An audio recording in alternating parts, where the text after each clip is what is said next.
আপোনালোক সকলোকে ধন্যবাদ জনাইছোঁ। আৰু আমাৰ যিটো 10 বছৰ আগত আমি যিটো গুৱাহাটীত কৰিছিলোঁ, তাত ইয়াৰ পৰাই ল'ৰা ছোৱালী গৈ তাত ৰিজাল্ট কৰিছে। আমাৰ মিচিং সমাজৰ পৰা আমাৰ 13জন ACS APS বিষয়া হৈছে আৰু ইয়াতে মেজৰিটিও হয় মিচিং সমাজৰ। আৰু ইয়াৰ অকল মিচিং বুলিয়ে নহয়, ইয়াত বিভিন্ন জনজাতি গোটেইখিনি আছে। আৰু ইয়াত ONGC বা অইল এনেকুৱা নাই। চ' মানুহে পঢ়িবই লাগিব, ADRE হ'লেও পঢ়িব লাগিব, APSC হ'লেও পঢ়িব লাগিব। চ' পঢ়াটোৱে ইয়াত মেইন হয় আৰু পঢ়াটোৰ পৰাহে আমি এই সমাজত ওপৰলৈ যাব পাৰিম। চ' সেইটো কাৰণে আৰু এই বস্তুটো নগাঁৱৰ পৰা ইয়ালৈ টানি অনা হ'ল আৰু ইয়াত আমাক এইখিনি সুবিধা কৰি দিয়াৰ কাৰণে আৰু মানুহবোৰ ইমান ভাল পাইছোঁ আৰু ইমান সহযোগ কৰিছে আৰু গোটেই যিটো সঁহাৰি পাইছোঁ সেইটো বহুত ভাল পাইছোঁ। কাৰণ কি তেওঁলোকে অলৰেডি পঢ়িব বিচাৰে, খালি তেওঁলোকৰ ওচৰত সিমান পইচা নহয় যে গুৱাহাটীত গৈ থাকিব, গুৱাহাটীত গৈ 3 বছৰ 4 বছৰ থাকি প্ৰিপেৰেশ্যন কৰিব। কিন্তু ইয়াত ঘৰতে থাকিলে যাৰ একেবাৰে হোষ্টেলো ল'বলৈ পইচা নাই, ঘৰৰ পৰাই অহা যোৱা কৰিব পাৰিব, তেতিয়াতো একদম ফ্ৰী নিচিনাই হৈ যাব। চ' সেইকাৰণে এই আমাৰ যাতে এই সংখ্যাটো আৰু বাঢ়িব পাৰে, আমাৰ এই অঞ্চলটোৰ পৰা আমি যাতে পাৱাৰফুল অফিচাৰ্ছ আৰু গোটেই বিষয়ববী আমি উলিয়াব পাৰোঁ আৰু বিশেষকৈ IASত যাতে ৰিজাল্ট কৰিব পাৰোঁ। এতিয়া আপোনালোকে দেখিছে যোৱা কেইবছৰৰ পৰা আমাৰ IASত ৰিজাল্টেই নাই, শূন্য। আৰু এই শূন্য হোৱাটো আমাৰ কাৰণে বহুত লাজৰ কথা। কাৰণ কি আমাৰ প্ৰথমজন গ্ৰেজুৱেট আনন্দৰাম বৰুৱাই IAS হৈছিলে। সেনেকুৱা এটা আমি জাতিত বিলং কৰোঁ ন। কিন্তু আমাৰ এতিয়া নোহোৱা হোৱাৰ মেইন কথা হৈছে যে আমি এই কেয়াৰটো ল'বলৈ আমি কম্পিটিশ্যন বাঢ়ি গৈছে, সেইকাৰণে আৰু সুবিধা আমি প্ৰদান কৰিব লাগিব। 24 ঘণ্টাই পঢ়িব লাগিব আৰু আমিও ইয়াতে থাকি লৈ পিনে এই সুবিধাখিনি দিব লাগিব। সেইকাৰণে এইখিনি কষ্ট কৰিবই লাগিব আৰু ৰিজাল্ট কৰিব হ'লে মানে আমাৰ কোচিং থাকিব আৰু ৰেচিডেঞ্চিয়েল ফেচিলিটিজ থাকিব ল'ৰাৰ কাৰণে ছোৱালীৰ কাৰণে, আৰু 24/7 লাইব্ৰেৰী থাকিব। আৰু ৰাতি 2টা বজাতো যদি টোপনি ধৰে 24/7 কেণ্টিনত চাহ একাপ পাব, যাতে টোপনিটো মাৰি তেওঁ কষ্ট কৰি পঢ়িব পাৰে। আৰু এই কনচেনট্ৰেটেড পঢ়িব হ'লে আমি সেই সুবিধাখন দিব লাগিব। কাৰণ কি সেই মেছৰ পৰা ওলাই যেতিয়া এটা ঘৰ ভাড়া বিচাৰি যায়, কয় বেচেলাৰক আমি জেগা নিদিওঁ, আমি তেতিয়া তেওঁ লাইব্ৰেৰী এটা বিচাৰি হাবাথুৰি খাবলগীয়া হয়। একেটা জেগাতে যেতিয়া হয় আৰু নিজৰ ভাত চবেই নিজে নিজে বনাই খাবলগীয়া হয়। এতিয়া চবেই যেতিয়া কণ্ট্ৰি কৰিব, আমি এখন ডাঙৰ সমজুৱা আমি কেণ্টিন এখন কৰিলে, আমি যদি তাত ইয়াত যিটো পেষ্টিচাইডৰ কথা ক'লে, পেষ্টিচাইড ফ্ৰী যদি আমি খানা খুৱাব পাৰোঁ আৰু চ' সেইটো আৰু আমি ইয়াত নিজে থাকিলে তেতিয়া তেওঁলোকক 24 ঘণ্টাই আমি তেওঁলোকক আমি চকু দিব পাৰিম আৰু তেওঁলোকে পঢ়িছে নাই পঢ়া সেইখিনি খা খবৰ ল'ব পাৰিম। আৰু পৰিয়ালৰ লোকসকলেও আহিবলৈ ওচৰ হ'ব। কাৰণ গুৱাহাটী হ'লে ভাবিব লাগিব, কিয় বেমাৰ আজাৰ হ'লেও এটা দূৰ হৈ যায়।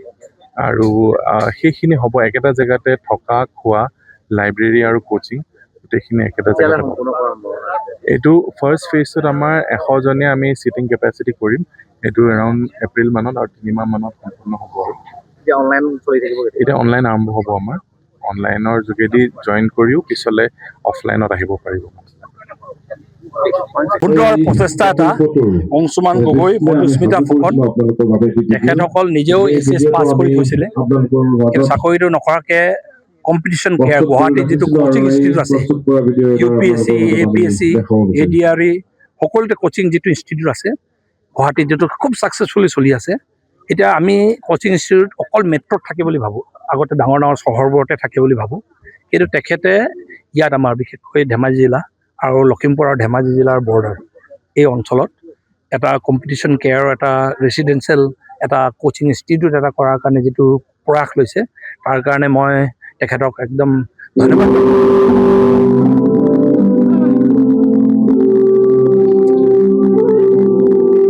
আৰু এনে ইনষ্টিটিউট বিশেষকৈ গ্ৰাম্য অঞ্চলৰ ল'ৰা ছোৱালীৰ কাৰণে, যি গুৱাহাটীত 10,000 20,000 টকা মাহত খৰচ কৰি যোনে কোচিং কৰিব নোৱাৰে, প্ৰতিভা বহুত আছে, চোকা ল'ৰা ছোৱালী, কিন্তু যিটো কোচিং ইনষ্টিটিউট যিটো কেয়াৰ, যিটো হ'ল গাইড এটা প্ৰয়োজন, সেই প্ৰয়োজনটো গুৱাহাটীত পইচা নহ'লে নোৱাৰি।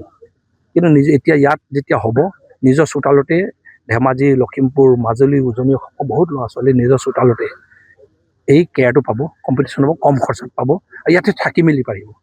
চ' এইকাৰণে মই ভাবোঁ এইটো খুব ডাঙৰ এটা ইনিচিয়েটিভ। আৰু এই ইনিচিয়েটিভৰ পাৰ্ট হিচাপে আমাৰ জ্যেষ্ঠ নাগৰিক, গোৱাংশৰ জ্যেষ্ঠ প্ৰতিষ্ঠিত নাগৰিক ৰঞ্জিত গগৈ ডাঙৰীয়া জড়িত। সকলোকে মই এই পৰিয়ালৰ লগত জড়িত, কম্পিটিশ্যন কেয়াৰৰ পৰিয়ালৰ লগত জড়িত সকলোকে মই শুভেচ্ছা আগবঢ়ালোঁ।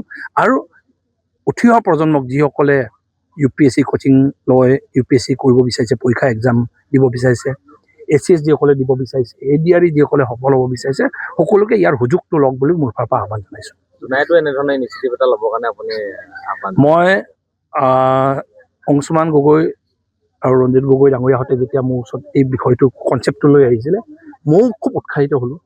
আৰু ময়ো তাৰমানে খুব এটা অভাৱ এই অঞ্চলত, আমাৰ ওচৰত যেতিয়া ল'ৰা ছোৱালীবোৰ আহে যে ছাৰ মই UPSC কোচিং কৰিম, দিল্লীত যাওঁ, ছাৰ এডমিশ্যনত অলপ খৰচাটো ইমান, অলপ বহন কৰিব নোৱাৰিছোঁ, আপুনি সহায় কৰক বুলি যেতিয়া আমাৰ ওচৰত আহে, ACS কোচিঙৰ কাৰণে যেতিয়া ল'ৰা ছোৱালীবোৰ যায়, যেতিয়া মাহত কেতিয়াবা অসুবিধা হ'লে আমালৈ যেতিয়া ফোন কৰে, তেতিয়া মই এটা অনুভৱ কৰিছিলোঁ, এইখিনি একেই আমাৰ অঞ্চলত যদি এনেকুৱা কোচিং ইনষ্টিটিউট হ'লেহেঁতেন, কম খৰচাত ল'ৰা ছোৱালীয়ে পঢ়িব পাৰিলেহেঁতেন, ঘৰত বাৰ্ডেনটো কমি গ'লেহেঁতেন, ঘৰত অসুবিধা, মাক দেউতাকৰ যিটো অসুবিধা আছে বাৰ্ডেনটো কমিলেহেঁতেন।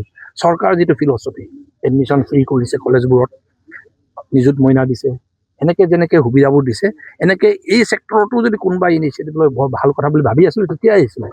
আৰু সেইকাৰণে সিদিনা এই কনচেপ্টটো ভাল লগাৰ কাৰণে ইয়াত ইনষ্টিটিউটটোত যদি কাইলৈ, সেইকাৰণে ধেমালিকৈ হ'লেও কৈছোঁ, কাইলৈ যেতিয়া ল'ৰা ছোৱালীক নধৰা হ'ব, আৰু ভাল ল'ৰা ছোৱালী থাকি গৈছে, এডমিশ্যন দিব নোৱাৰিব, এনেকুৱা আৰু এটা ইনষ্টিটিউট যদি কৰিব লাগে, মোৰ জোনাইতো মাটি আছে, আমি প্ৰস্তুত, ইনভেষ্ট কৰিবলৈ প্ৰস্তুত, নতুন প্ৰজন্মৰ কাৰণে এইটো যদি আমি কৰি যাব পাৰোঁ, কিবা এটা ভৱিষ্যতে তাৰমানে বহু বছৰৰ মূৰত আমাকো হৰিব, ভাল কাম এটা কৰি থৈ গ'ল বুলি। ধন্যবাদ। যিকোনো খবৰৰ বাবে যোগাযোগ কৰক 7099017330 লগতে 7099017110 নম্বৰত।